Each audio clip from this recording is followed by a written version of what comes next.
Voltamos à programação normal. Meu nome é Patrícia Mendes, nós estamos aqui pelo podcast Segunda Chance e estamos com um convidado muito especial, que é o pastor Luiz Fabiano. E hoje nós vamos ter momentos muito incríveis aqui. Então você fica por aqui. Se você não estiver ao vivo, você vai assistir pelo Instagram em um outro horário, ou pelo YouTube, ou especialmente pelo Spotify. Mas não deixe de ouvir, não deixe de assistir, tá? Resolvemos o problema técnico aparentemente, gente. Vamos ver se agora vai. Eu costumo dizer o seguinte, que se a coisa tá difícil é porque é boa demais, hein? Então, vamos chamando os amigos, os coleguinhas, vamos chamando todo mundo. Unidade da gente assistir essa live.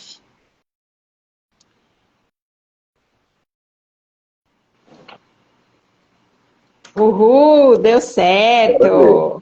Agora deu. Deixa eu avisar o povo que a gente está ao vivo aqui, pastor, para todo mundo poder entrar. Que infelizmente caiu, né? Mas não tem problema. Vai dar certinho agora.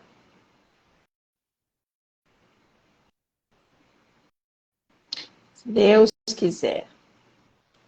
O povo vai se acomodando. Vida é difícil mesmo. Não tem problema não. Quem não tinha entrado agora vai poder entrar.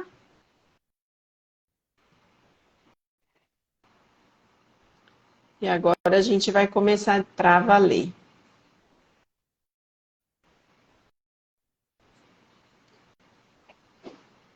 Vamos deixar o povo entrando. Vamos ver quem é que entrou, que eu não consigo ver aqui. Ó, até é bom, ó. Quem não tinha entrado, entrou. Quem entrou novamente, né, pastor? Então, Isso. Sejam todos bem-vindos. Nós tivemos um problema técnico que já foi resolvido. E hoje nós temos um convidado mais que especial, que é o pastor Luiz Fabiano, que é meu amigo do coração. É o pastor também do meu coração, ele sabe disso. E eu não estou só com um pastor de ovelhinhas aqui, não. Eu estou com um pastor que cuida pessoalmente, né? De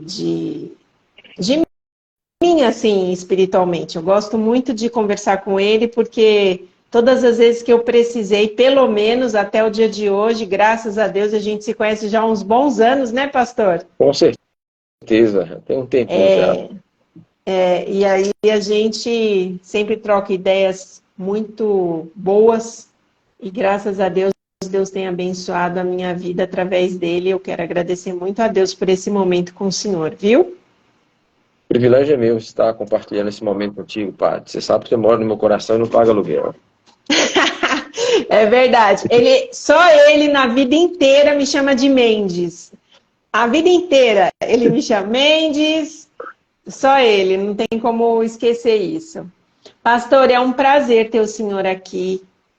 Eu espero que as pessoas que tiverem o primeiro contato com o senhor hoje, ou através dos momentos que as pessoas passarem por esta live, que vai ficar gravada, que as pessoas tenham a oportunidade de ouvi-lo e de perceber e sentir assim o seu amor por Jesus e o quanto o senhor é usado também para abençoar outras pessoas. Então, seja muito bem-vindo e fique muito à vontade, viu, pastor?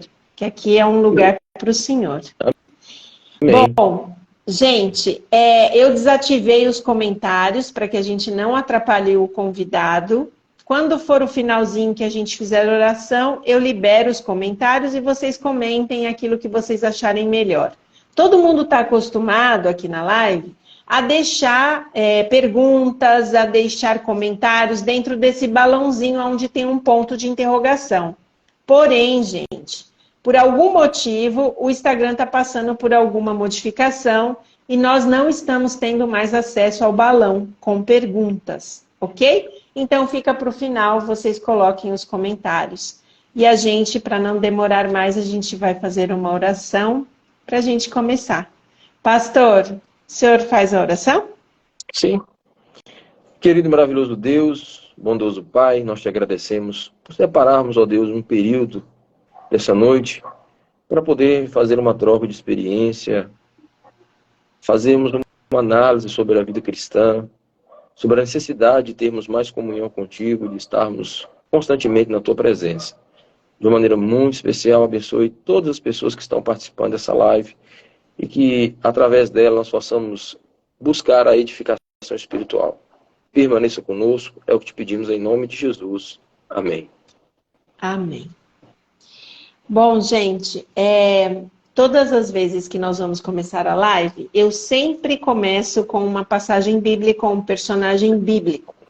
Hoje eu escolhi uma passagem que eu amo e que tem tudo a ver com o que nós vamos falar aqui. E, na verdade, hoje nós vamos fazer um pouco diferente. Eu vou ler a passagem bíblica, nós vamos conversar com o pastor Luiz Fabiano e, ao final, ele vai comentar sobre a passagem que eu li. Tá bom, pastor? Hoje eu não vou comentar, hoje eu não vou falar nada. Hoje eu só vou ouvir, eu estou aqui também para ouvir. Então, eu queria que quem estiver em casa, abra a Bíblia aí em Apocalipse, capítulo 14, e é uma passagem que eu já vi algumas séries de sermões do pastor Luiz Fabiano, e é uma passagem que eu gosto muito. Então, eu quero deixar aqui para vocês, e ao final o pastor Luiz Fabiano vai contextualizar e vai comentar com a gente e deixar uma mensagem bíblica para a gente sobre esta passagem.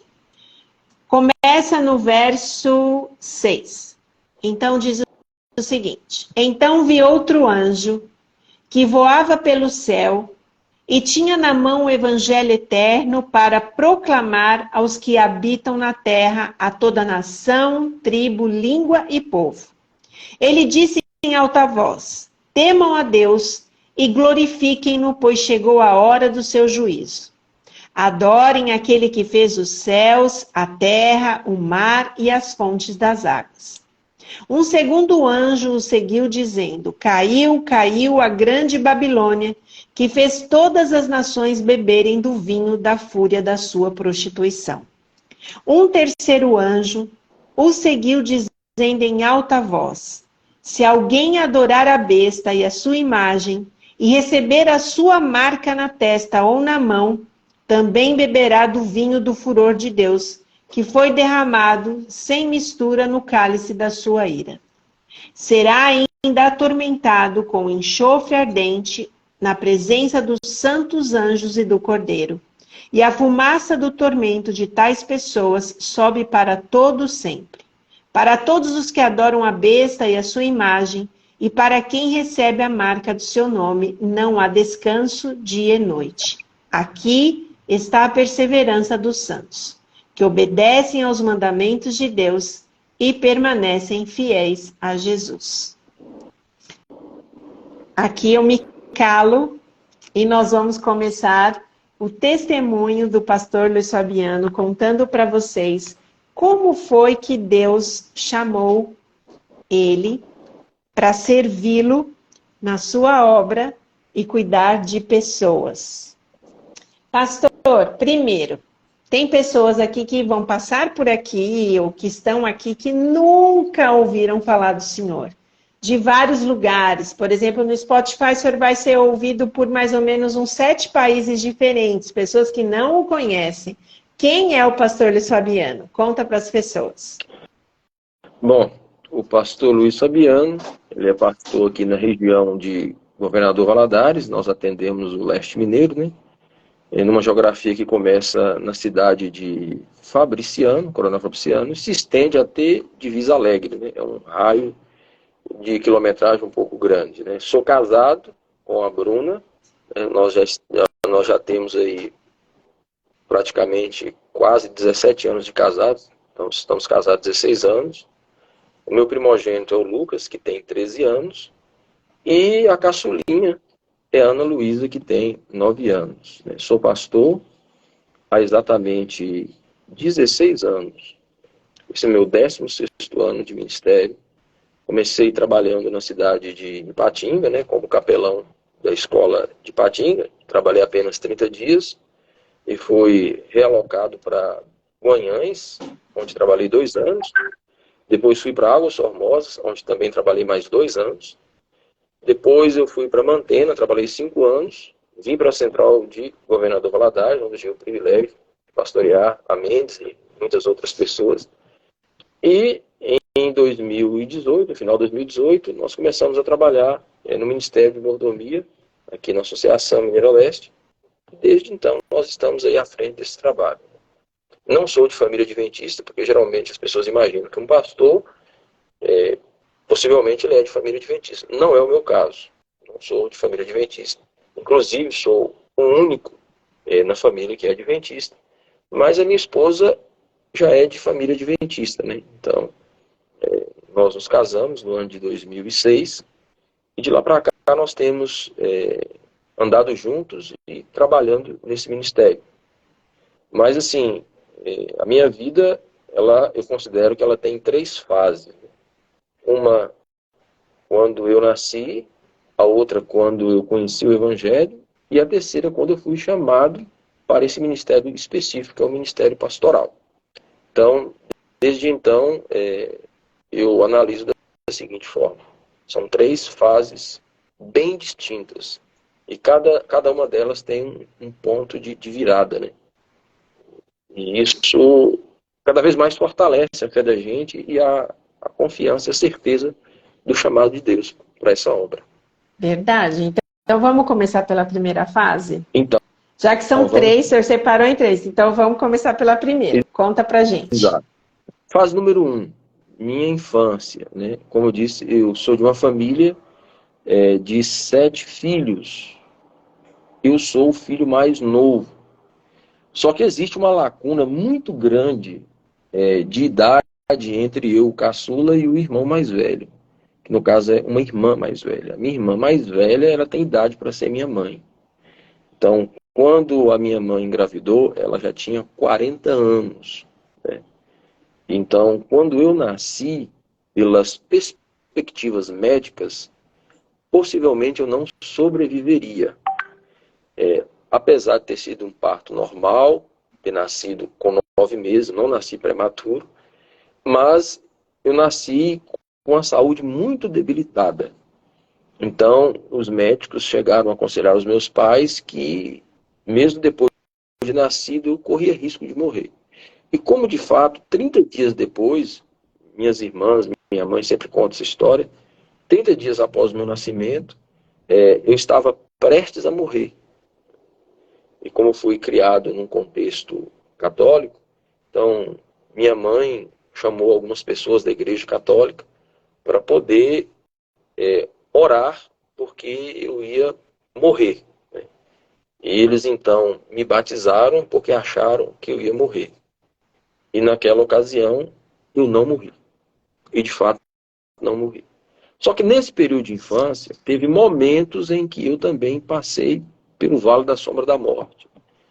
Minha mãe me contava que quando eu tinha menos de 1 ano, a gente morava na zona rural, era uma fazenda, e eu com 1 ano de idade, eu acabei passando por debaixo de um cavalo. E fiquei sentado no chão, debaixo do cavalo. E as pessoas que viram aquela cena ficaram temerosas que o animal pisasse em mim, que era um natural. E o cavalo ficou, eles falavam, o cavalo ficou assim, com os olhos esbugalhados, e eu, uma criança, debaixo daquele animal. E naquela ocasião também, por incrível que pareça, o que todos previam, que aquele animal pudesse pisar em mim, me matar, isso não ocorreu. Não ocorreu. Um terceiro momento da minha infância, eu tive uma pneumonia muito grave.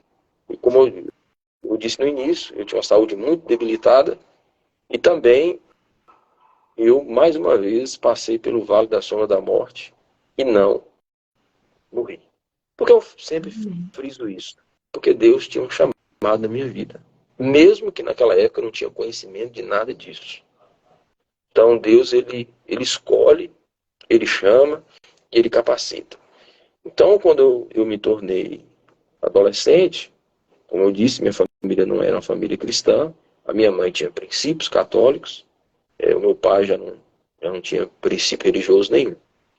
E quando eu cheguei na adolescência, aí a adolescência acaba se tornando aquela fase de transição, onde eu saio da primeira fase para a segunda fase. Então, nessa primeira fase, o que marca ela foram as diversas vezes que eu tive para morrer e não morri. E esses 3 momentos foram claros. Primeiro, quando eu nasci, depois, quando um animal quase me pisoteou, e terceiro, depois de uma pneumonia. Né? Então, assim, todas as pessoas que naquela época achavam que eu iria morrer, nenhuma delas vive mais. E eu estou vivo. Sério? Sério. Nossa, Muito sério. pastor, que bênção, né? O cuidado de Deus com o senhor, Exato. né? Desde A primeira pequeno. E eu fase é a acredito fase que de era um cuidado. chamado. Exatamente. E Porque aí, era para eu ter morrido em uma dessas 3 quando o situações. senhor estava com pneumonia, foi qual idade? Eu estava com 9 para 10 anos. 9 para 10 anos. Então, assim, pelo fato de eu ser um menino muito magro, uma saúde debilitada, minha mãe sempre tinha aquelas preocupações, cuidado com esse menino, poder brincar com os outros meninos, cuidado com esse menino, que esse menino é doente. Cuidado com esse menino, não deixa cair porque é doente.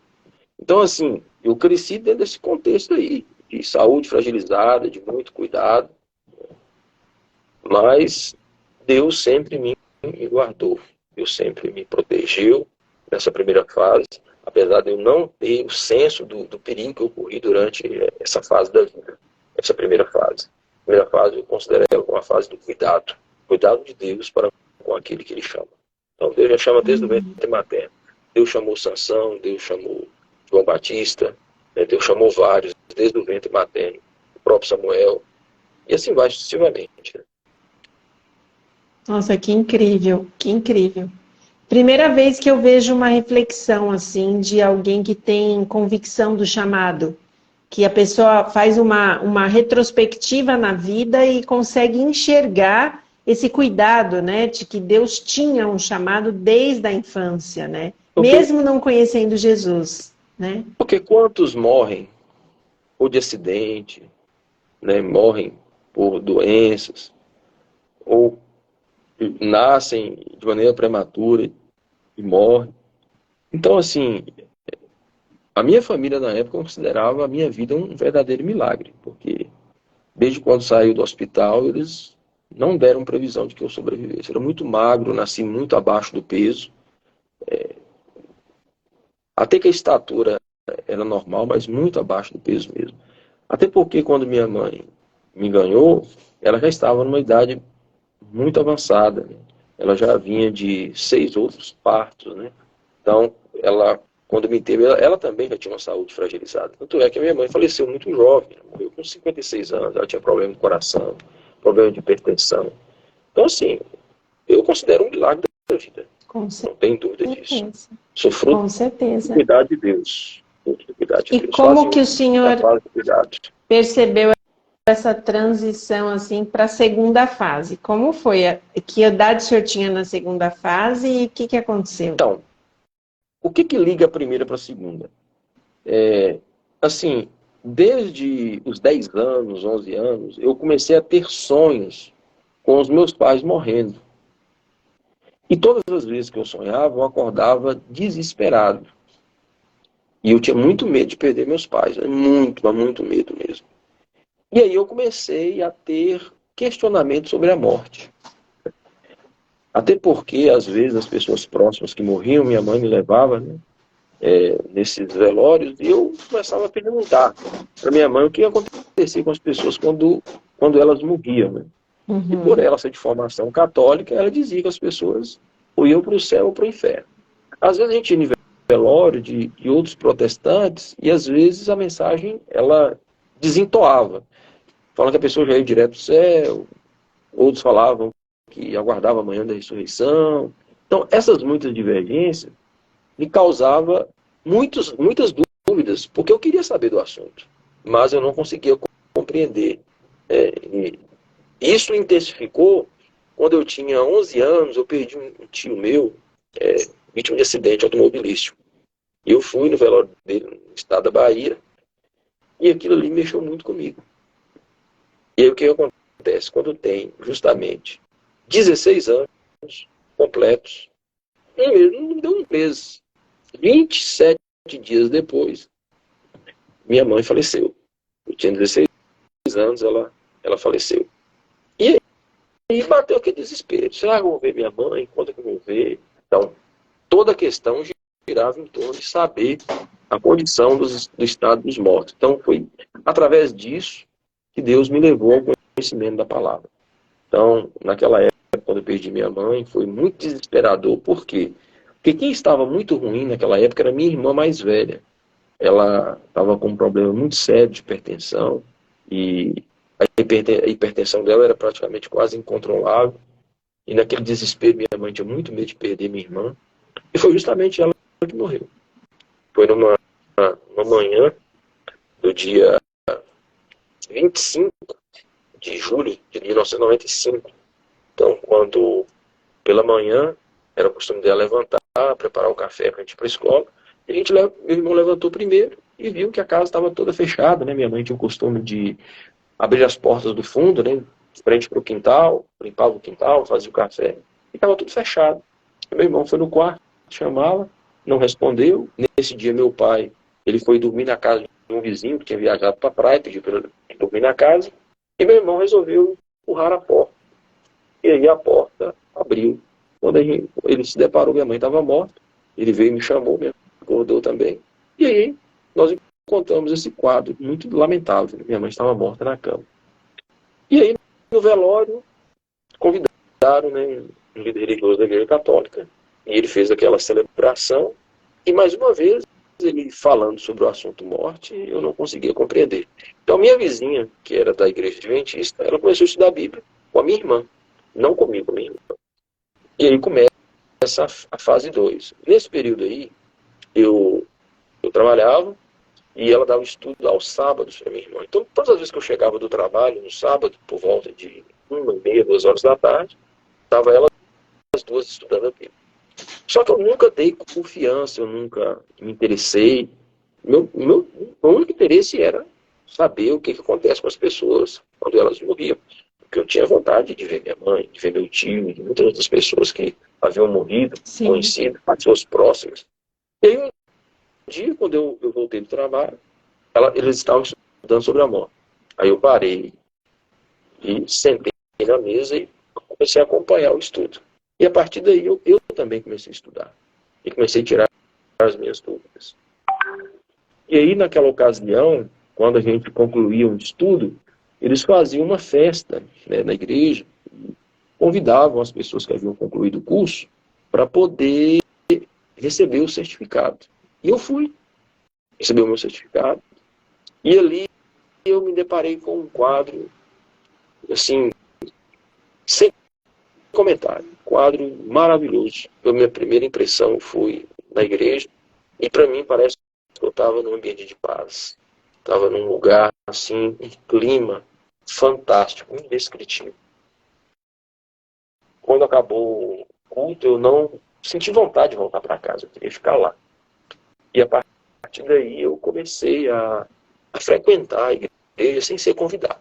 Ninguém me convidou. Eu mesmo passei aí, por livre, espontânea vontade. Procurei aquela senhora que havia dado estudo para minha irmã e para mim. Perguntei que dias são os cultos da igreja. E ela me deu uns dias e eu passei a frequentar. E ali eu fui estudando ainda mais a Bíblia. E ali eu tive um encontro com Jesus. E aí começa a fase 2. Porque Antes do senhor falar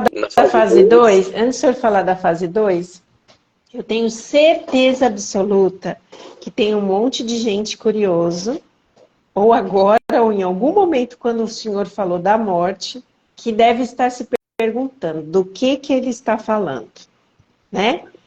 Como o senhor hoje, depois de ter passado toda essa situação traumática, como hoje o senhor compreende a morte, né? Como um pastor, como alguém que ensina sobre o assunto.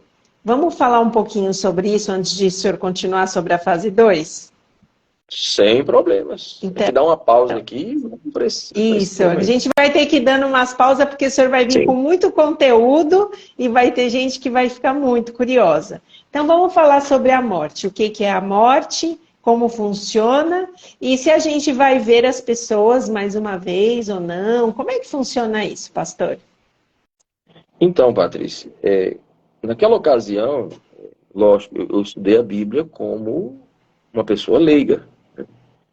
Eu compreendi que as pessoas, quando morrem, segundo a Bíblia, elas vão para o pó da terra. A matéria, o corpo, vai para o pó da terra. E o fôlego de vida, que é o sopro de Deus, volta para Deus. O que é esse fôlego de vida? Esse fôlego de vida é um sopro de Deus. Eu sempre costumo exemplificar. Na nossa casa a gente tem energia e tem uma lâmpada. A lâmpada com a energia, quando você aperta o interruptor, dá luz. Energia sem a lâmpada não produz luz.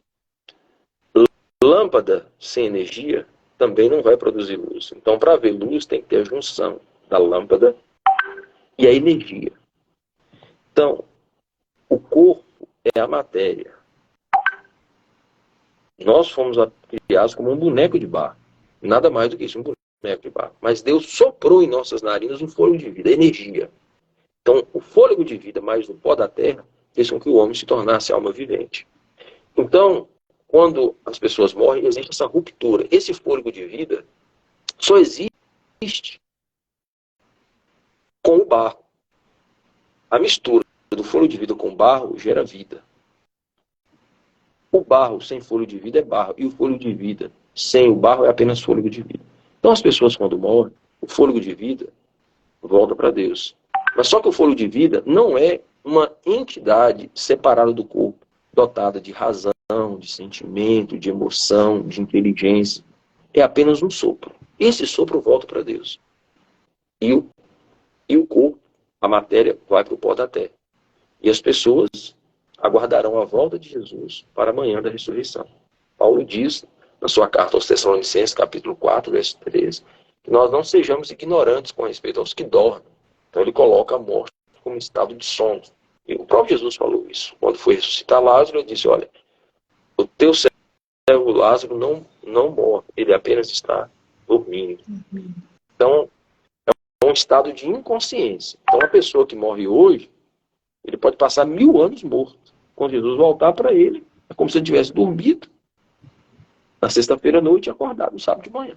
Ele não tem percepção de quanto tempo ele ficou no estado de sono, que é a morte. Então a morte é apenas uma pausa na vida humana. Porque a Bíblia nos ensina a doutrina da ressurreição. Que quando Jesus voltar, segundo Paulo, ele vai ressuscitar os que morreram em Cristo primeiro. E depois nós, que tivermos vivos, seremos arrebatados juntamente com ele, por entre as nuvens dos céus. Na carta aos Coríntios, no capítulo 15, ele fala, né, que nosso corpo mortal vai se revestir de imortalidade. E o nosso corpo corruptível vai se revestir de incorruptibilidade. E ele ainda diz, e tragada foi a morte pela vitória. Onde está a morte, o teu aguilhão? Então a volta de Jesus não só chamará os mortos para a eternidade, com um novo corpo, como também, e os vivos, como também aniquilará para sempre a morte. Então vale a pena, é isso que eu ia falar. Então vale a pena a gente ser amigo de Jesus. Sim, porque Jesus falou, olha, quem crê em mim, eu sou a ressurreição e a vida. Quem crê em mim, ainda que morra, viverá. Jesus só é a ressurreição porque passou a existir a morte. E a morte veio como resultado do pecado. Romanos 6,23 diz, porque o salário do pecado é a morte. Mas o dom gratuito de Deus em Jesus Cristo é a vida eterna. Então, ele é o autor da vida e ele tem poder e autoridade sobre a morte. E ele vai chamar os mortos em Cristo do sepulcro para a vida eterna. Então, nós temos essa esperança. Então, a morte não é o fim de todas as coisas, porque Jesus é a ressurreição. Então, isso me trouxe alívio ao coração. E, lógico, quando eu fui fazer teologia, isso ficou muito mais claro, o conteúdo ficou muito mais amplo em minha mente. Nossa, que incrível, pastor. Eu fico pensando, né? Às vezes as pessoas, elas sofrem muito, né? Por causa da morte. Na maioria, né? As pessoas... É um momento traumático. O luto é um momento muito traumático. Por isso, Mas é interessante... Patrícia, por isso, Pode Patrícia, que eu falar. defino o seguinte: a transição da fase um para a fase 2 é que Deus usa um momento de dor para me trazer à luz. Exatamente. É o que eu ia Por falar. isso que Deus usou disso. Romanos fala disso, né? Romanos 8. Lá ele fala, né, que todas as coisas cooperam para o bem daqueles que amam a Deus, que são chamados segundo o seu propósito. Então, todas as coisas. O que é todas as coisas? São todas as coisas mesmo. As piores tragédias da nossa vida, Deus pode transformar isso numa verdadeira bênção. Amém. É verdade. É verdade. E aí, para quem está aqui, que já passou essa dor tão grande, né? E que talvez é muito difícil a gente dizer assim, todos nós muito provavelmente vamos passar, né? Por uma dor como essa, em Sim. algum momento da vida. Se Jesus não voltar tão rápido, né? A gente pode passar. Então fica aqui essa mensagem que as pessoas estejam cada vez mais pertinho de Jesus, queiram conhecê-lo cada vez mais, porque aqueles que esperam no Senhor vão ter grandes recompensas, entre elas, eu acredito que a mais linda e a mais emocionante de todas é a gente reencontrar pessoas que a gente ama, né, pastor? Com certeza. E o Evangelho, né, a palavra de Deus, a pessoa de Jesus Cristo, não só nos traz esperança, mas a certeza, a garantia. A garantia, exatamente. Então fica aqui para você a garantia e a esperança de que Jesus está voltando e que nós vamos encontrar os nossos entes queridos em breve para abraçar e viver para sempre, eternamente com eles. Mas, pastor, vamos voltar então para a segunda fase? E aí, me conta. Conta para todos Então, nós. né, na minha fase de adolescência, né, que às vezes as pessoas dizem, a fase de adolescência é a fase de rebeldia. Não, a adolescência foi uma fase de dor pela perda da minha mãe, mas ao mesmo tempo foi uma bênção, porque mediante essa situação foi que eu conheci Jesus Cristo. E aí minha vida mudou completamente. Então agora eu já tinha um outro direcionamento. Não, já comecei a abandonar hábitos que eu tinha antes de conhecer o Evangelho, de conhecer a Cristo. E agora eu tinha novos hábitos. Mas então eu me tornei um cristão, passei a frequentar a igreja, né, nessa segunda fase, e a desenvolver ministérios na igreja. Eu trabalhava na igreja na área do diaconato. Era costume nosso, nos sábados à tarde, saímos para visitar hospitais, creches, asilos, e as pessoas enfermas. Aqueles irmãos que não tinham possibilidade de ir à igreja, eram acamados. Então, todo sábado a gente saía para poder estar visitando essas pessoas. Na sexta-feira à noite, geralmente eu dava estudos bíblicos com um amigo, né, que eu costumo dizer que ele foi o mentor da minha pessoa, né, meu irmão Eugênio, a qual tenho muita admiração e respeito por ele. Mora hoje em Carlos Chagas, né, continua morando por lá. Então, eu passei a desenvolver ministérios na igreja. E a partir de então, as pessoas começaram a olhar para mim e falar assim, olha, você tem perfil para ser pastor. Por que você não é pastor? Por que você não vai fazer teologia? Eu nem sabia o que era teologia. Eu nem sabia direito o que era ministério pastoral. Porque às vezes o pastor ia na minha igreja, fazia lá a Santa Ceia, pregava e ia embora. E só voltava daqui a um mês. Então, tipo assim, eu não tive contato com o pastor, afinidade com o pastor naquela época, para dizer assim, eu quero ser pastor. Até porque o meu sonho de infância não tem nada a ver com o ministério, né? Ah, Meu é, sonho de pastor? criança era ser, meu sonho de criança era ser caminhoneiro. E hoje eu agradeço a Deus porque não sou. Às Amém. vezes, Eu às vezes também. viajando por esse Brasil afora, quantas vezes eu encontro caminhoneiros, né, parados na estrada, naquele sofrimento, né? E eu falo assim, meu Deus, o Senhor me livrou de uma situação muito difícil. Talvez eu não, com certeza não teria assim essa coragem, essa determinação para viver num caminhão, passando 20, às vezes até 30 dias longe de casa. Então, assim, meu sonho de infância era ser caminhoneiro, porque eu morava na rua onde tinha vários caminhoneiros, né? Então, assim, era uma rua que tinha vários caminhões. Então, eu cresci ali naquela rua, a Rua Aracaju, lá em Carlos Chagas, vendo aqueles caminhões, e aí despertou em mim o sonho de ser caminhoneiro, mas Deus tinha outros sonhos para mim. E isso é muito Amém. importante. A gente Isso é precisa muito saber importante. qual é o sonho de Deus para a vida da gente. Às vezes a gente quer sonhar os Verdade. nossos sonhos, corremos atrás dos nossos sonhos, mas só que Deus tem outros sonhos. E a Bíblia diz que os sonhos de Deus são maiores, né? Os planos de Deus são maiores para a gente do que a gente pode imaginar. E quando a gente começa não só a sonhar os sonhos de Deus, mas viver os sonhos de Deus, a gente é feliz com as coisas simples que nós fazemos.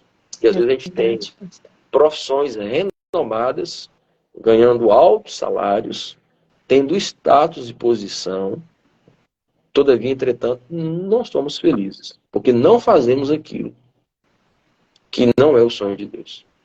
Nós estamos fazendo o nosso sonho, realizando o nosso sonho, mas não o sonho de Deus para nós. E às vezes a gente até adoece psicologicamente com isso. Não somos felizes. Então, Patrícia, essa segunda fase, ela é uma fase de descoberta da minha pessoa para com a igreja, né, pregando. As minhas primeiras experiências como pregador foram uma igrejinha lá num povoado, né, um distrito que pertence a Nanuque, chama Vila Pereira. Então, a irmã Eliane, ela uma vez me convidou para ir pregar lá na igreja dela. E daí eu passei aí. Cada 15 dias eu ia a Vila Pereira. Eliane é a mãe da Louise, professora aqui na Escola Adventista, de Governador Valadares. Então, assim, de 15 dias eu subia num caminhão de leite e ia para a Vila Pereira pregar na igreja no sábado pela manhã e só voltava no domingo à noite. E ali as pessoas começaram a achar que eu era o pastor da Vila Pereira. Às vezes achavam que eu era o pastor da igreja de Carlos Chagas. E eu era apenas um membro comum. E aí, Uhum. quando eu conheci Bruna, que nós ainda não namorávamos, então a Bruna também virou e falou assim: por que você não faz teologia? Você tem perfil para ser pastor? Será que Deus não está te chamando para você ser um pastor? E aí eu falei assim: olha, nunca sonhei isso, nunca quis, não me interessei. E aí, por repetidas vezes, às vezes, final de ano, eu pregava na igreja, tinha pessoas de fora visitando e perguntavam se eu era o pastor da igreja. Eu dizia que eu não era pastor. E aí, de tantas pessoas falarem, e Bruna me apoiar, eu resolvi fazer o vestibular de teologia. E aí eu fui fazer esse vestibular de teologia. Mas antes de fazer o vestibular, eu orei a Deus, Senhor, se for para eu ser um pastor, se o Senhor de fato está me chamando para o ministério, o Senhor vai abrir as portas para mim. E aí eu estabeleci determinadas situações. Porque eu terminei o ensino médio em 1998. Eu estava fazendo vestibular em 2001. Eu estava completamente desatualizado. A última prova que eu havia feito foi a primeira prova do Enem. Tive um bom aproveitamento na primeira prova do Enem. Mas eu não estudava mais. Eu apenas trabalhava, não estudava. Eu falei, Senhor, se for para eu ser um pastor, o Senhor vai abrir as portas. Primeiro, o Senhor vai permitir que eu passe no vestibular, mesmo desatualizado. Segundo, o Senhor vai ter que prover todos os recursos necessários para que eu possa me formar. Sou de família pobre, não tenho condições, mas o Senhor é o Deus da prata e do ouro. Nada é impossível para o Senhor. Então, o Senhor vai me abençoar se esse for o desígnio. E o terceiro ponto, muito importante, Patrícia, eu falei assim, eu quero que o Senhor escolha o lugar para onde eu vou estudar. Na época tinha duas opções, São Paulo e Bahia. Vamos dar uma pausa aqui. Por que tudo isso? Porque quando eu me tornei cristão, os meus maiores perseguidores foram os da minha própria casa. Entendeu? Então eu não tive apoio dos meus familiares para poder ser um cristão. Meu pai era neutro, mas minhas irmãs e meus irmãos eram contrários, eram perseguidores. Só para você ter uma ideia de como era a perseguição, às vezes eles colocavam banha de porco na comida só para eu não ter que comer dentro da minha própria casa. Às vezes elas faziam biscoito, bolo, escondia para eu não comer. Então, eu, com 18 anos, eu saí de casa e fui trabalhar numa empresa, rodando aí pelo Brasil, pelo sul de Minas, trabalhando, porque já não tinha mais ambiente na minha casa. Depois que eu volto dessa jornada de perseguição, de ambiente hostil dentro da minha própria casa, é a época que eu conheço Bruna, que tem todo esse contexto das pessoas falando que eu tinha perfil para ser pastor, que eu deveria ser pastor. É aí que eu entro para fazer a prova de teologia e coloco essas 3 condições para Deus. Fiz a primeira prova para o NASP, São Paulo. Não tive uma boa nota, fiquei como excedente. 56º excedente. E eram apenas 70 vagas.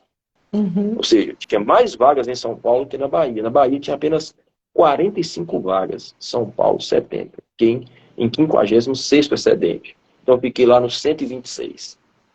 E aí eu fui para Belo Horizonte fazer a segunda prova, que era para o IAN. Dei mais uma estudada, me atualizei um pouco mais, era um espaço muito curto de tempo. Fui fazer a prova. Fiz a prova. Nessa prova, pelo gabarito, eu vi que eu tinha condições de concorrer, assim, à vaga. Só que na volta, no retorno para Carlos Chagas, eu estava voltando numa van. Sabe o que acontece na volta? Nós sofremos um acidente. Próxima à cidade de João Molevade. E todas as pessoas que estavam naquele carro não eram cristãs. Eu estava sentado no fundo da van, nos últimos bancos. E eu fui o único naquele carro que não sofreu nenhuma lesão no capotamento do veículo. Eu fui um dos primeiros a sair e socorrer todos os que estavam ali dentro. Inclusive, minha roupa ficou toda suja de sangue, mas não era o meu sangue, era o sangue das pessoas que estavam no Das carro. pessoas. O senhor já estava com qual idade aí, nessa idade? 22 anos. 22 anos. E aí, nossa, pastor. Aquele dia eu percebi, Deus tem um propósito. Deus tem um propósito. Um acidente gravíssimo. Aquele carro, ele colidiu na lateral de um caminhão, veio a capotar no meio da pista. Naquele momento do capotamento, a gente poderia sofrer um outro impacto de um outro veículo, sim, mas Deus preservou que nenhum carro passou no momento ali do capotamento. Então, assim, eu voltei para casa, assim, o Senhor tem um propósito. E aí, dias depois, deu o resultado. E o resultado foi, assim, estranho, porque as vagas eram 45, só que a lista dos aprovados, eles não colocaram 45, eles colocaram 40. E quando eu fui olhar o resultado dos classificados, o meu nome não aparecia, porque só tinha 40 nomes. E aí eu fiquei muito frustrado, decepcionado, mas Senhor, depois de tudo, o que aconteceu? E aí 2 dias depois, eu resolvi, o resultado saiu na quarta, passou a quinta, na sexta-feira eu resolvi ligar para o colégio, para saber se eu estava em que colocação como excedente. E aí, a secretária da faculdade falou assim, não, houve um erro aqui no edital nosso na internet. Na realidade, não são 40 vagas, são 45. Você é o 43º. Você foi aprovado. Então, segunda-feira você pode vir fazer a sua matrícula. Só que o único dinheiro que eu tinha era justamente fazer a matrícula. Só. Eu não tinha dinheiro para pagar passagem, nem sabia onde ficava a Faculdade Adventista da Bahia, que naquela época se chamava IAN. Eu nem sabia aonde era. Não tinha nem conhecimento. E aí as pessoas me ajudaram financeiramente. Deus proveu. Umas pessoas me deram recursos para eu me alimentar na estrada, outros me deram recursos para pagar a passagem. Bruna foi uma figura importantíssima nisso aí. Minha esposa, ela, na época a gente namorava, e ela foi uma grande incentivadora, alguém que nunca desistiu de mim e nunca desistiu do ministério. E aí lá vai eu para Bahia, sem saber nem para que lado ficava. Para que lado eu vou? Peguei um ônibus de Teoflotone para Feira de Santana, desci no ponto de apoio de Feira de Santana, peguei um táxi e fui parar no IAN. Estudei ali 6 meses, fui para comportagem, nós estamos na fase 2, fui para comportagem. E a comportagem é venda de materiais, né, publicações da igreja, e não fui bem como comportor. E eu não tive recursos para poder dar prosseguimento à faculdade. Só que é o seguinte, eu voltei frustrado para casa, depois daqueles 6 meses. Mas não com dúvidas de Deus. Eu voltei frustrado porque eu estava dando uma pausa num sonho que Deus colocou no meu coração. Mas eu queria entender de Deus o porquê daquilo. E aí, quando eu cheguei em Carlos Chagas, Bruna, na época minha namorada, era um culto de quarta-feira, ela cantou uma música na igreja, o nome da música é O Não de Deus. E o refrão daquela música diz que o não de Deus representa o melhor para nós. Mas eu entendi que o não de Deus não era para o ministério. O não de Deus é para aquele momento. Aquele momento. Aquele momento. Porque tudo de Deus acontece no tempo de Deus, não acontece no nosso tempo. E eu fiquei com essa faculdade trancada por 2 anos. 2 anos. Nossa! E a fé fica onde, pastor? Do mesmo jeito. Eu sabia que qualquer hora eu ia voltar. Era só uma questão de tempo. Era só uma questão de tempo. E aí agora eu vou entrar na fase 3. Tá bom, Patrícia? Fase 3. Tá Então bom, na fase 2. tá ótimo. Fase 2 é a confirmação do ministério e eu entro na fase 3, que é a consolidação do chamado. Antes de o senhor entrar na fase 3, o senhor pode só explicar, porque pode ter alguém aqui que também não conhece, não sabe. O senhor mencionou um tipo de trabalho que é feito na faculdade, se chama colportagem. E o que é a colportagem? Isso, como é que funciona e o que é? A colportagem é um mecanismo estudantil onde os jovens estudantes, eles saem de férias e eles vão trabalhar com vendas de livros da área de saúde, da área de psicologia e da área religiosa. Então, nós vendemos esses livros para poder pagar a faculdade. Então, existe uma margem de lucro que nós temos, né, no que tange a venda dos livros. Né? E esse Ministério de Publicações, ele é um ministério desenvolvido pela própria igreja para ser um braço de apoio para o estudante. E eu não fui bem nas vendas, não fui bem. E entendi. Não deu certo. Então eu voltei para casa. E tem gente que vai bem? Tem gente que vai bem nisso? Tem gente que paga todos os estudos. Tem colegas, por exemplo, o pastor Saulo, na comportagem, ele pagou não só a faculdade dele, como a faculdade da esposa. Então, assim, é uma coisa assim, extraordinária, isso é de Deus. Eu não tenho dúvida disso. Mas não foi a minha aptidão. Não deu certo com o senhor o caminho que Deus usou. Então, vamos para a terceira fase. Fase 3, a consolidação. Então, o que aconteceu, Patrícia? Naquela época, eu voltei para casa e comecei a trabalhar de obreiro bíblico, né, para poder quitar a dívida que eu tinha com o colégio, para depois eu voltar a estudar. E quando acabou esses 2 anos, estava ali faltando, era mais ou menos fevereiro, então eu tinha até julho de 2004 para eu voltar a estudar, senão eu iria perder meu curso. Se algum dia eu fosse fazer teologia, eu tinha que fazer tudo de novo. Tudo de novo. Tudo de novo. Então, tudo que eu já havia gasto, era dado como perdido. E aí, no mês de fevereiro, no mês de abril, eu fui fazer a Semana Santa em uma igreja em Teoflotone, chamada Vila Verônica. E naquela época, na Vila Verônica, tinha um casal de brasileiros, mas que tinha nacionalidade americana. Eles estavam na igreja participando daquela Semana do Calvário. E no final da Semana do Calvário, a igreja ela promoveu um junta-panelas, que é uma refeição comunitária.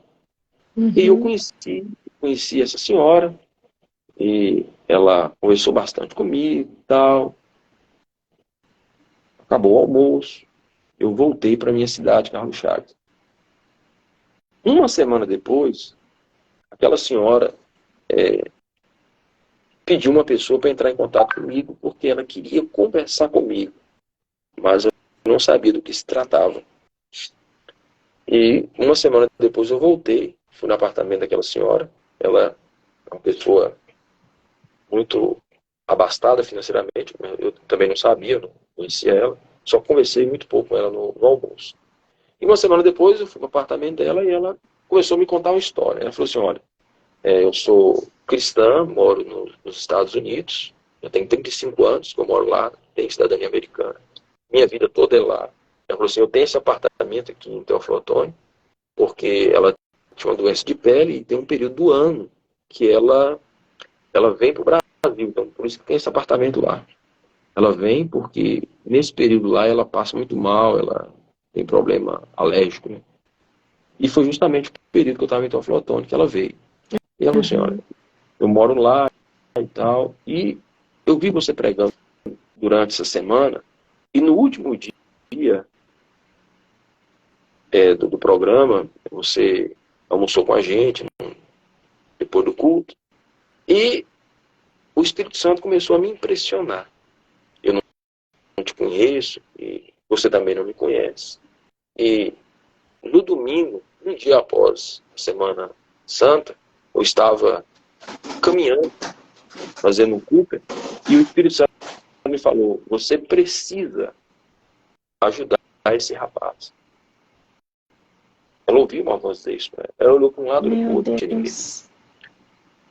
Quando foi na segunda de manhã, ela estava fazendo esteira, né, no terraço, na cobertura lá do apartamento dela. A mesma voz repetiu, você precisa ajudar ele. Ele tem que estudar. A voz disse assim para ela. Você precisa ajudá-lo, ele tem que estudar. E ela então mandou me chamar. Ela falou assim, olha, Deus pediu para eu te ajudar na sua faculdade. E aqui, dentro desse envelope, tem um pouco de recurso para você voltar a estudar. E ela me deu o envelope fechado, não olhei quanto que tinha. Agradeci a Deus, agradeci a ela e desci do apartamento com o envelope fechado. E aí, sabe, aquela aflição, eu não sabia quanto tinha no envelope. E aí, quando eu abri o envelope, naquela ocasião, tinha $1.200. O real, o valor do dólar em real era R$3,03. Estava R$3.600. Que era justamente o equivalente para estudar quase um ano. Nossa. Quase um ano.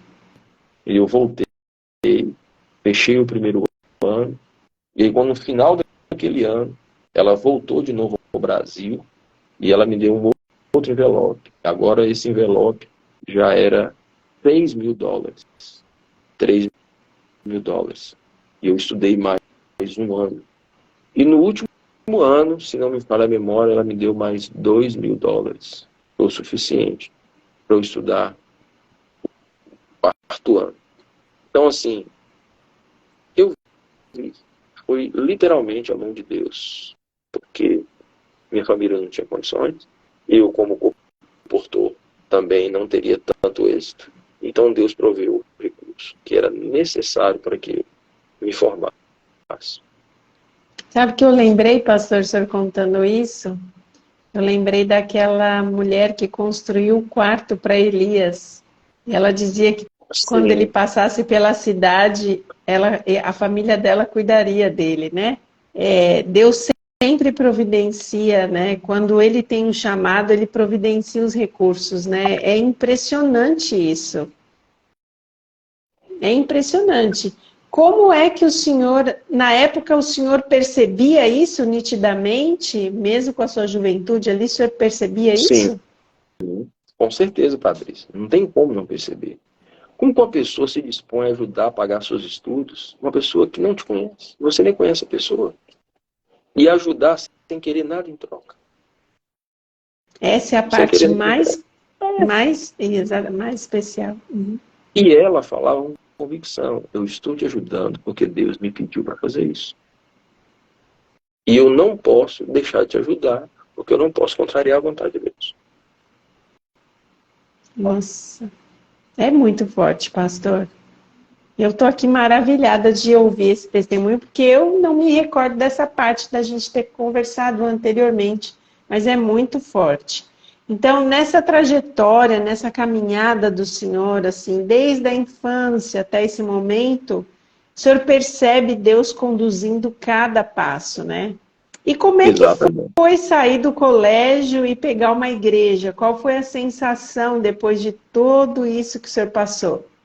Então, Patrícia, aí nós vamos explicando um pouquinho mais para você entender a dinâmica das coisas. Então, durante esse período que essa senhora ela me ajudava, eu não deixei de comportar nem de trabalhar, né? Então, até porque o valor que ela me passava era um valor que dava para pagar meia bolsa, ou seja, a metade dos estudos. A outra metade eu pagava trabalhando. Então, nas férias, eu comportava e ia guardando os recursos para quando eu me formar, a gente poder comprar os móveis de casa, poder casar e etc. E também a gente fazia aquelas séries de conferências nos finais de ano, semana do Calvário, a gente viajava, fazia tudo isso. E aí veio o ponto do chamado. Agora, presta atenção. Você passou por várias fases, você não morreu, quando Uhum, poderia ter morrido na infância. Quando você perde sua mãe, você poderia ter se revoltado e ir para o mundo das drogas, para o álcool, né? verdade. Para a promiscuidade, para a criminalidade, porque você perdeu uma referência de família. Poderia ter acontecido tudo isso. Sim. Aí eu me disponho a atender o chamado de Deus para ir fazer teologia. Aí você não tem recursos, você não tem condições, sofre acidente. Agora vem essa provisão, esse recurso financeiro.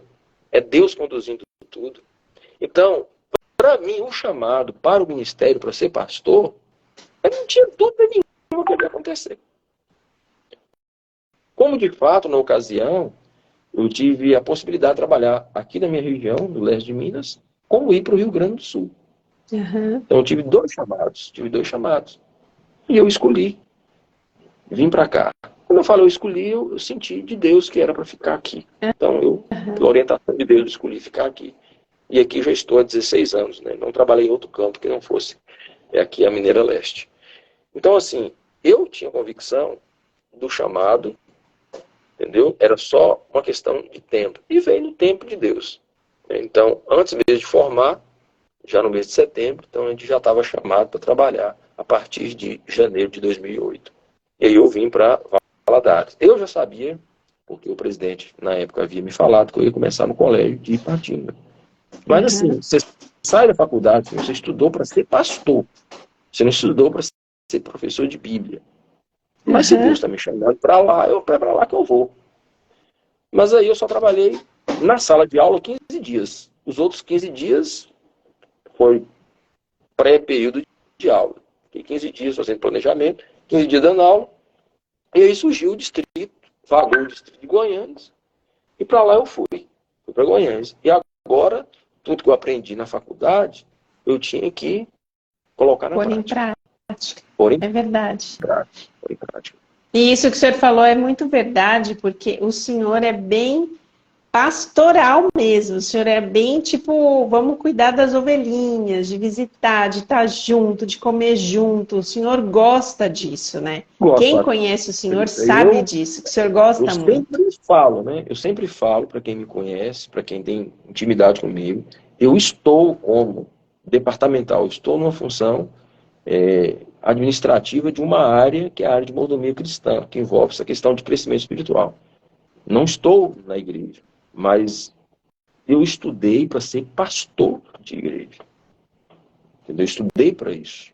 Amo fazer isso. Não tenho dificuldade de fazer isso.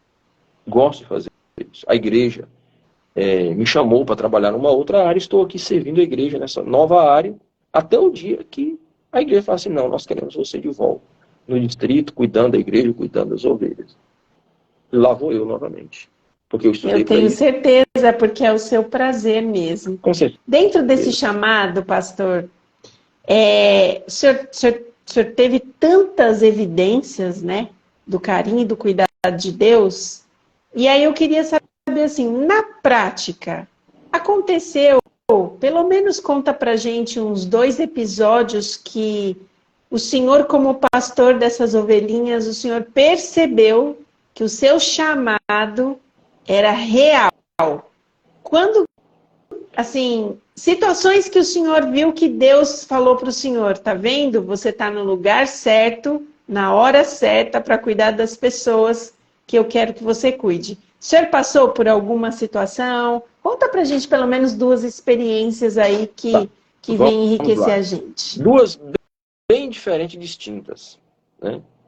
A primeira delas foi um garoto.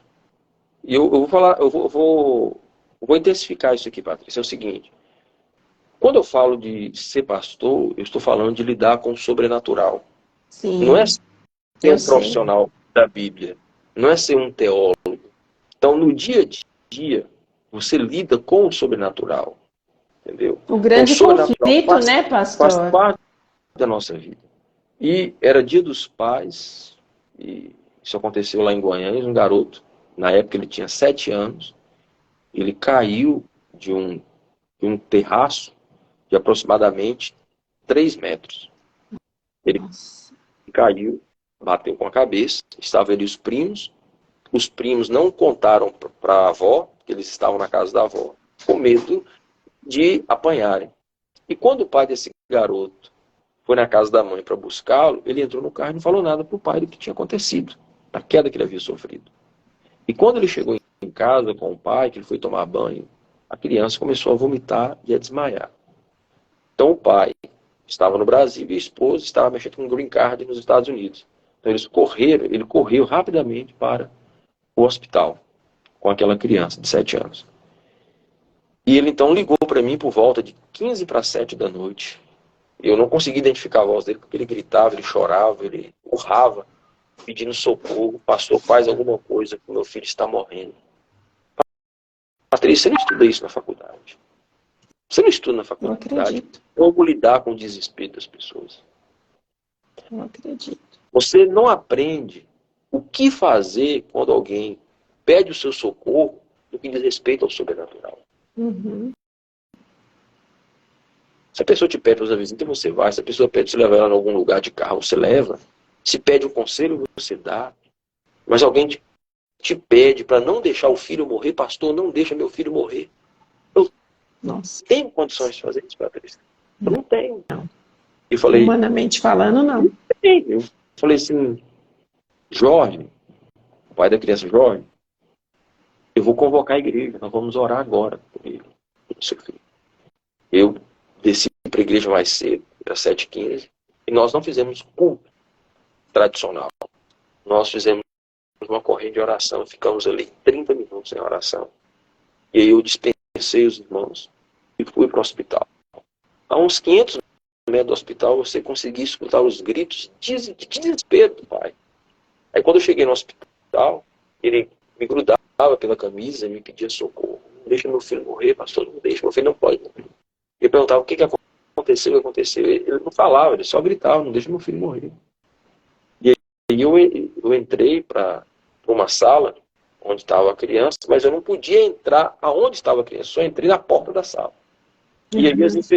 enfermeiras falaram que ele havia sofrido um traumatismo craniano e que ele precisava de uma UTI urgente em Belo Horizonte. O problema é que a UTI móvel que não chegava para poder levá-lo Nossa, de imediato para o hospital. sim. E aí os médicos não deixaram eu entrar para ver a criança, fiquei ali da porta com as 2 enfermeiras, e naquele exato momento chega a UTI móvel. Então o que os médicos fazem? Eles saem da sala para poder preparar a UTI móvel para levar a criança. Nesse intervalo que eles saem, eu peço às enfermeiras, deixem eu entrar só para orar com a criança. Só para orar com a criança. E as enfermeiras disseram, é rápido, os médicos não podem te ver aqui dentro. Aí eu entrei Uhum. e as partes periféricas do menino estavam todas roxas, as unhas, os lábios, as pontas dos dedos. Ele estava assim, quase morto. E Eu eu posso peguei na mão imaginar. daquela criança e orei assim, Senhor, eu lembro dessa oração, Senhor, deixa eu ver o João Vitor no próximo sábado da igreja. Não permita que essa criança morra. E sai de dentro do quarto. O pai entrou na ambulância e foi com a criança para Belo Horizonte. E eu prometi para ele, ó, amanhã cedo eu chego em Belo Horizonte para ficar com você. 5h30 da manhã, o meu celular toca. Eu ia pegar o ônibus para Belo Horizonte às 6 da manhã. 5h30 o celular toca. O pai me liga. E aí ele fala assim, pastor, o senhor está onde? Eu falei assim, estou em Guanhães. Eu perguntei, Jorge, o que aconteceu? Não, pastor, não aconteceu nada, o senhor não precisa vir mais. Eu falei assim, por quê? Não, pastor, meu menino não tem nada. Ele está voltando comigo.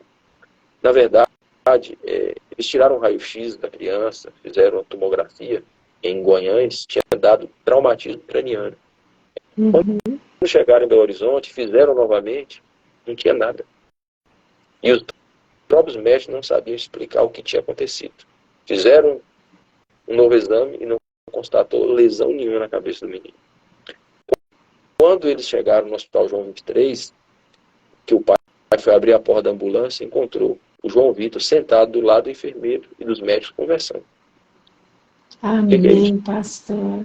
Não, Milagre. que é isso? Milagre. Milagre. Milagre não se explica. E É isso. sábado estava o João Vitor na igreja sentado do meu lado. Jesus eterno. Pastor, que história linda. Deus seja louvado.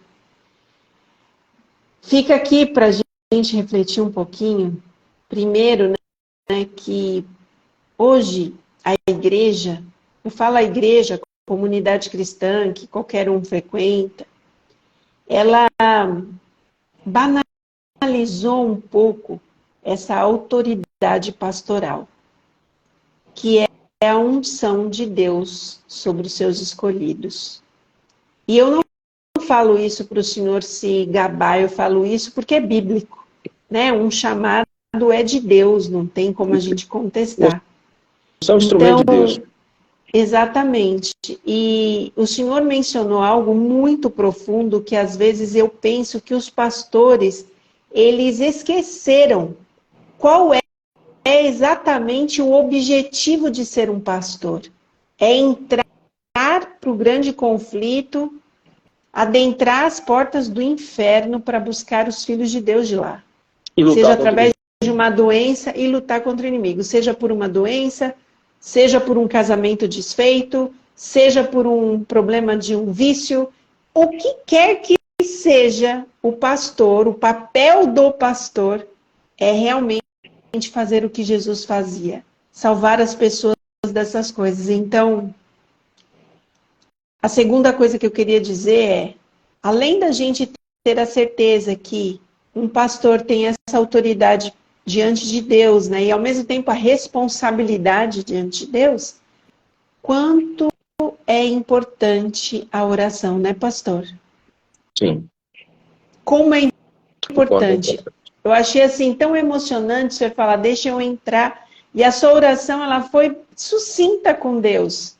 Aquele pedido que Deus fala que muitas vezes a gente não consegue fazer, a gente fica enrolando, quando a gente deveria falar o que a gente de fato deseja, né? Então, é tremendo ouvir que Deus faz milagres ainda. As pessoas não acreditam mais no Deus da Bíblia, que ouve o clamor de um homem que é ungido por Deus e responde essas orações. Aí, pastor, João Vitor estava com o senhor na igreja, é isso? Estava comigo na igreja. Hoje ele mora nos Estados Unidos, é um rapaz aí dos seus... Ele já está com seus 23, 22 anos, mais ou menos. Amém, está lá morando pastor. com a mãe. Amém. Nossa, Deus seja louvado por essa história e que se o João Vitor passar por essa live, João Vitor, depois você vem contar a sua versão aqui para nós. Pastor, e a outra experiência? A outra experiência que essa foi... Essa aqui é o sobrenatural no que diz respeito a milagre. A outra é mudança de vida, né? Uhum. Para, assim, evitar apresentar nomes, porque é um contexto de social, assim. Eu coisa, a pessoa também não me deu autorização para mencionar o nome. Tá Eu vou bom. contar o fato. Ok. Nós estávamos fazendo evangelismo em uma determinada cidade, entendeu? E no final desse evangelismo nós tivemos um batismo de 7 pessoas, depois tivemos um segundo batismo de 5 pessoas, depois outro batismo de 8 pessoas. Ao todo foram 20 pessoas batizadas. Nesse último batismo, eu fui, assim como nos outros, visitar as pessoas que iam batizar, preencher a ficha de batismo, conversar, explicar, averiguar se a pessoa tem conhecimento da Bíblia, se ela está segura da decisão que está tomando. E aí, beleza. Segui todos esses procedimentos. No domingo à noite fizemos um programa na igreja, uma festa batismal linda. E no final, uma pessoa me chamou lá fora. A gente já estava ali na porta da igreja, depois teve um coffee break depois do culto, né? E aí nós ficamos ali conversando na porta da igreja, uma pessoa chegou e falou assim: você conhece essa pessoa que você batizou? Era uma menina de seus 20 anos. Eu era casado, que era uma criança. Você conhece essa pessoa? Eu falei, conheço. Estive na casa dela, preenchi a filha de batismo, conheci o esposo, batizei o esposo também. As crianças eram pequenas, uma menininha de 4 anos, um menino de 2. O senhor sabe o que ela faz? Eu falei assim, na ficha de batismo ela disse que ela é dona de casa. E o esposo é pedreiro. Não, pastor. Ela é a maior traficante que tem aqui nesse bairro. Eu falei assim, como? Ela é traficante, pastor. E o senhor acredita que ela vai deixar o tráfico para ficar na igreja? Pastor, ela vive do tráfico. Eu olhei nos olhos do irmão e disse assim, irmão, vou te explicar uma coisa.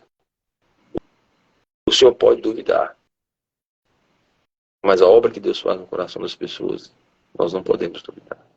Porque o que Deus faz é perfeito. Deus transforma as pessoas. Por mais que a sociedade não acredite, mas Deus muda as pessoas. Eu falei para ele, o senhor vai testemunhar isso. Das mudanças que Deus vai fazer na vida dessa menina. E foi embora para casa, sabe, com aquela pulga na orelha assim. Por que ele falou aquilo comigo? Eu falei, Senhor, mostra para ele que a sua obra é perfeita. Aquela moça levou a mãe ao batismo, levou os irmãos ao batismo, se tornou obreira bíblica. E através do testemunho dela, levou muitas pessoas à igreja, ao evangelho. Ou seja, Deus fez com ela o que fez com Paulo. Paulo era um perseguidor da igreja, se tornou o maior missionário do Novo Testamento. E Deus transformou uma traficante em uma obreira bíblica. Amém. Essa é a obra, esse é o ministério que a gente faz. Resgatar as pessoas do mundo de perdição para a salvação. Das trevas para a ser luz. Essa é a essência do ministério. E que preço é esse, pastor? É alto, não tem né? preço. Não tem dinheiro que pague isso. Eu falo o preço que eu falo de uma vida de dedicação, né? Não o valor. Eu falo, Sim. assim, o preço que se paga para estar à frente, né, dessa luta, dessa guerra, é muito alto, né? Sim, sim. Não tenha dúvida disso. Mas são vitórias, assim, impagáveis, né, pastor? Sim, são várias histórias. Eu destaco essas duas porque assim, me veio assim na cabeça. E na ocasião foram em lugares diferentes. E assim, isso me fez enxergar ainda mais o chamado e o foco do ministério. Entendeu? O foco do ministério. Nós nunca podemos desacreditar. Então, às vezes a gente olha para a pessoa como se ela fosse um traficante, mas Deus vê ele como cristão, como missionário, como evangelista, como líder da igreja. Amém. Porque a gente não enxerga, Deus enxerga. E nós, nossa, como isso tem que ficar como uma mensagem aqui. Claro, porque a gente tem como... Ananias não queria batizar Saulo. Ananias não queria batizar Saulo, porque achava que Saulo não havia se convertido, estava apenas se passando por um convertido para poder levar os cristãos presos para Jerusalém. E Deus mostrou para ele que ele estava equivocado. Paulo foi um tição tirado do fogo, uma obra específica, para ser feita entre os judeus e os gentios. Verdade. A gente não Nossa, deve duvidar, a gente não deve questionar os propósitos de Deus. verdade. E é tão importante a gente pensar isso, porque nós temos o hábito, e por hábito, julgar tudo pelo que a gente vê, né, pastor? A Nós gente não vemos o vê o exterior, Deus vê o potencial. interior. Exatamente. Exatamente. Fica aí a mensagem para a gente, né? Às vezes, a crítica, ela tá tão fácil para a gente olha para a situação e a gente fala, não tem jeito. Essa situação não tem jeito, essa pessoa não tem jeito, isso aqui não vai mudar, né? É uma questão de caráter, é uma questão disso, e a gente precisa crer que se a pessoa se permitir, Jesus faz a obra, ele faz a diferença na vida daquela pessoa, né? E como pastor, o senhor está aí para ser usado por Deus para também segurar na mão dessas ovelhinhas e carregá-las, né? Para o reino dos Amém. céus. Ai, que bênção, pastor. Muito legal. Bom, diante de tudo que o senhor falou, eu queria que o senhor deixasse aqui uma mensagem para as pessoas que estão ouvindo, de tudo isso que o senhor passou, uma mensagem espiritual para a vida delas. Assim, o que isso tem a ver com a vida delas? Né? O chamado foi para o senhor, mas como é que elas podem trazer isso para a vida delas? Como é que elas podem se ver, de repente, dentro de situações onde elas percebam as oportunidades, as coisas que Deus tem preparado para a vida delas? O que o senhor gostaria de dizer para as pessoas que estão ouvindo o senhor? Eu vou contar apenas uma história e vou concluir com uma frase. Uma vez na minha cidade, eu era recém-converso, tinha 16 anos, sentado ali no fundo, né, eu era uma pessoa muito tímida. Eu sentei ali no fundo da igreja, no último banco, e 3 pessoas estavam comentando, dizendo assim, isso aí é recém-converso, isso não vai dar em nada. Não vai dar em nada. E onde eu estou hoje? Então, se coloque nas mãos de Deus, que Deus vai te levar para onde Ele quer. Amém. Não importa o que as pessoas digam, não importa o que as pessoas pensam. Deus tem um chamado, aceite e deixe Deus conduzir a sua vida, que Ele vai te levar para lugares altos. Amém. Amém. Que coisa linda, é verdade. Amém. Eu já passei muitas vezes por esse pré-julgamento também. Bom, pastor, para terminar, eu queria que o senhor falasse sobre a leitura que eu falei no início. Tá bom, Patrícia. Aqui nesse texto nós temos 3 anjos. O primeiro, ele fala sobre... Vi outro anjo voando pelo meio do céu, que tinha o evangelho eterno para proclamar aos que habitam sobre a terra, a cada nação, tribo, língua e povo, dizendo, temei a Deus e dá-lhe glória, porque é chegada a hora do juízo. Então a primeira mensagem angélica é a mensagem do juízo. E ele convoca as pessoas para adorarem o verdadeiro Deus. Deus deve ser adorado. Essa é a ênfase da primeira mensagem angélica. A segunda mensagem angélica fala da queda de Babilônia. Babilônia, no Antigo Testamento, era um império mundial que era propagador do paganismo, né? E do ocultismo. Então, Babilônia, no Antigo Testamento, é símbolo de oposição a Deus.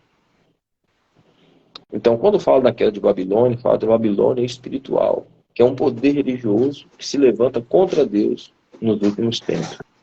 E a terceira mensagem, o terceiro anjo, que diz, e segue-se o terceiro dizendo que quem adora a besta ou a sua imagem também beberá do vinho da cólera de Deus. Então, Babilônia, ela dará autoridade sobre a besta. E a besta é o símbolo do poder religioso que se opõe a Deus. E as pessoas que seguem esse movimento religioso, que se opõem a Deus, vão receber os flagelos por se colocar contra Deus. Então, tudo isso está no contexto do grande conflito que acontece agora, nos momentos que nós estamos vivendo no tempo do fim. Então, quando o primeiro anjo chama a adorar a Deus, ele também faz referência à adoração verdadeira. Enquanto o mundo prega que o dia de adoração é o primeiro dia da semana, a Bíblia diz que é o sétimo. O sétimo dia da semana é um dia de adoração a Deus. E Babilônia ensina o contrário. Babilônia ensina que o dia de adoração certo é o primeiro dia da semana. E com isso tem desviado muitas pessoas da verdade. E é por isso que o segundo anjo diz que Babilônia vai cair. A mentira, ela não vai imperar. A mentira, ela vai ser destruída pela verdade. E as pessoas que se agruparam com a mentira e se levantaram em oposição à verdade, elas vão receber o castigo, os flagelos, por terem se levantado contra Deus, por terem rejeitado a graça e a salvação. E o juízo vem para todos. Tentei simplificar aqui de uma maneira mais sucinta, por conta do horário, né? Estamos no horário mais avançado. E fala que a esperança, qual que é a esperança dos santos? É Jesus Cristo. Aqui está a esperança dos santos, que guardam os mandamentos de Deus e tem o testemunho de Jesus Cristo. Então Cristo... é importante guardar os mandamentos. Exatamente. Inclusive o quarto mandamento que requer adoração a Deus no sábado, no dia do Senhor. O senhor acredita que Jesus está voltando, pastor? Não tenho dúvida disso. E o que o senhor diria para a gente, como nós aqui, como suas ovelhas, o que o senhor diria para nós sobre isso? A mensagem de Paulo a Timóteo, dizendo que nos últimos dias teremos tempos difíceis, o qual nunca houve na Terra. Esses tempos nós estamos vivendo. Nós estamos falando de ingratidão, de rebeldia, de oposição, amantes dos prazeres, inimigos de Deus. Então, todo esse quadro de caos moral e social, nós estamos vivendo. A raça humana, cada vez que passa, está ficando mais degradante. Então, assim, eu não sei até que ponto o ser humano vai chegar. Mas Apocalipse diz que continua o justo vivendo na justiça. Porque o imundo, ele vai continuar na sua imundície. Exatamente. E quanto mais o mundo entra em caos, mais é a certeza da volta de Jesus. Mais é a certeza, exatamente. E a gente está caminhando para um caos assim, sem precedentes. Sem precedentes. É algo enlouquecedor. É enlouquecedor. Mas como Deus diz também, né, nossos tempos seriam abreviados, porque seria muito insuportável. E tem sido, né? Todos os dias acho que a nossa esperança é olhar para cima e ter a certeza que Jesus está voltando e a gente não pode tirar isso do nosso foco, né? É a nossa esperança. Pastor, foi assim uma bênção mesmo ouvir o Senhor, ouvir suas histórias, ouvir os testemunhos. Eu ficaria a noite inteira aqui ouvindo uma atrás da outra. Não teria problema nenhum, mas infelizmente o Instagram também nos dá esse tempo. Mas eu quero agradecer muito porque o Senhor está aqui. Eu quero fazer uma oração para pedir a Deus para continuar cuidando do Senhor. O Senhor é muito especial na minha vida, em vários momentos, não só na vida dessas pessoas, né, que o Senhor viveu coisas tão extraordinárias, mas na minha vida, muitos momentos, Deus trouxe o Senhor até mim, assim, em momentos muito difíceis, determinantes, para me abençoar. Então, eu também quero agradecer a Deus, assim, porque o Senhor resolveu ser pastor e não caminhoneiro, tá? Eu quero agradecer a Deus por isso. E, gente, sigam o pastor Luiz Fabiano, e se vocês precisarem, chamem ele no direct.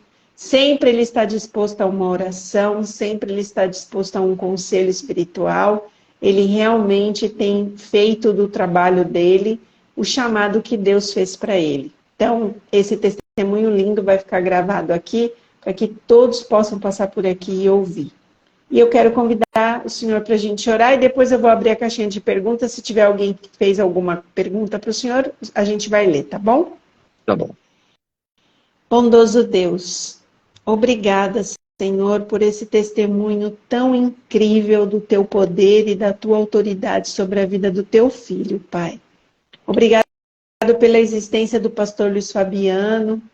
Obrigada, Pai, porque ele se dispôs a fazer a tua vontade. E por causa disso, muitos são abençoados. Obrigada, Pai. Obrigada porque o Senhor, como ele disse, vê potencial em cada pessoa, apesar da gente se olhar muitas vezes, não só a gente, mas olharmos para os outros e não vermos absolutamente nada.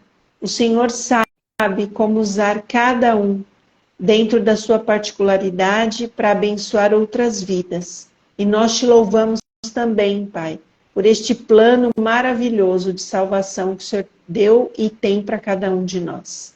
Pai, obrigada porque o pastor Luiz Fabiano entende esta obra, entende que esta obra é uma guerra, é uma luta, e eu te peço uma bênção especial para a vida do pastor Luiz Fabiano, que o Senhor continue cuidando dele e da sua família, que o Senhor continue circundando a sua casa com o seu poder, com a sua autoridade, com os anjos do Senhor. Porque ele entende esta obra e ele sabe, Pai, o quanto é difícil. E muitas vezes eu já vi o pastor Luiz Fabiano com uma visão muito espiritual e muito clara sobre o cenário diante dele, e o joelho no chão, em jejum, e ele perante ti lutando, Pai, para que a sua vontade prevalecesse. Continue sendo o Deus Todo-Poderoso da vida do pastor Luiz Fabiano e da nossa também.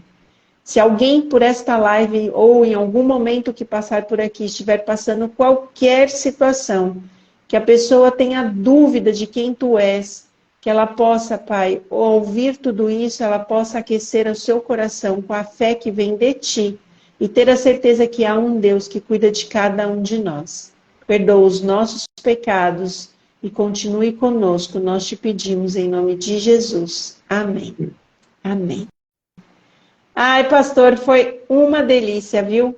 Hoje foi muito bom ouvir o senhor. Gente, eu abri os comentários, quem quiser falar qualquer coisa para o pastor, esta é a hora e nós vamos ter 2 minutos. Aproveita para falar. Eu vi vários coraçõezinhos, vi gente chorando, que estava subindo aqui uns chorinhos, e várias situações aqui. Então, se você tiver alguma coisa para falar, aproveita para falar, porque a hora é agora. Tem um monte de gente que passou por aqui, pastor. Estava tudo fechado, mas muita gente, ó. Muita gente mesmo. Amém. Amém.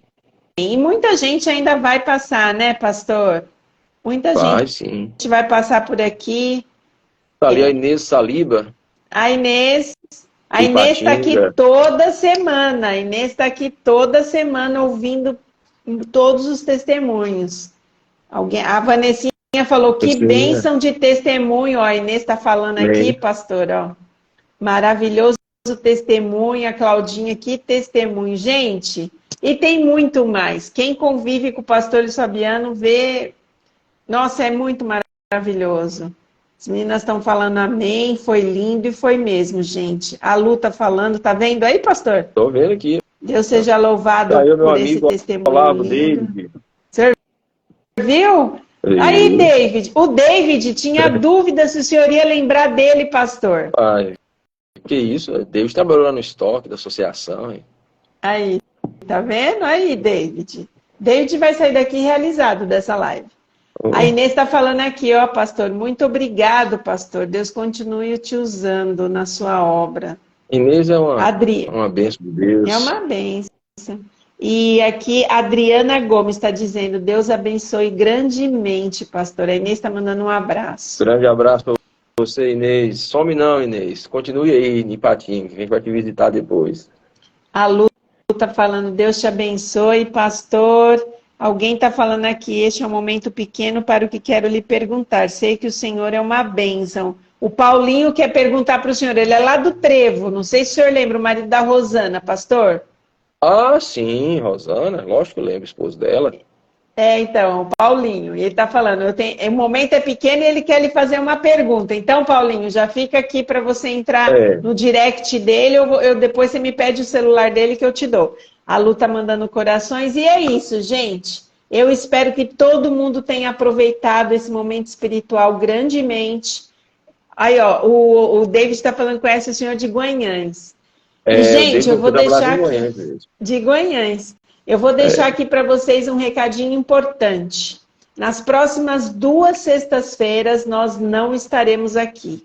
Então, aproveite para você compartilhar essa live e as outras lives com as pessoas que você ama, que você sabe que gostaria de ouvir falar de Jesus. Meu amigo tá? Danilo Ferrares, lá de Mantena. Aí, Ferrares, pastor. gente boníssima. Esposa da Marcela, o pai da Júlia e do Davi. Que bom. Esse é o Que menino bom, de gente. ouro. É, pastor? Danilo é um menino de ouro. Que legal. Que legal, fico muito feliz. Então é isso, pessoal. Que Deus abençoe vocês. Pastor, que Deus continue te abençoando. E a gente se vê. Paz. Até Eu oro por a você, próxima você ora vez. por mim e nós oramos por todos. Amém. É isso mesmo. É isso mesmo. Nas nossas madrugadas estamos juntos em oração. Que Deus abençoe a todos. Uma boa Páscoa para todos, que nós não vamos estar juntos. E em breve a gente deixa um recadinho aqui avisando vocês da próxima live. Um abraço. Tchau, pastor. Até mais.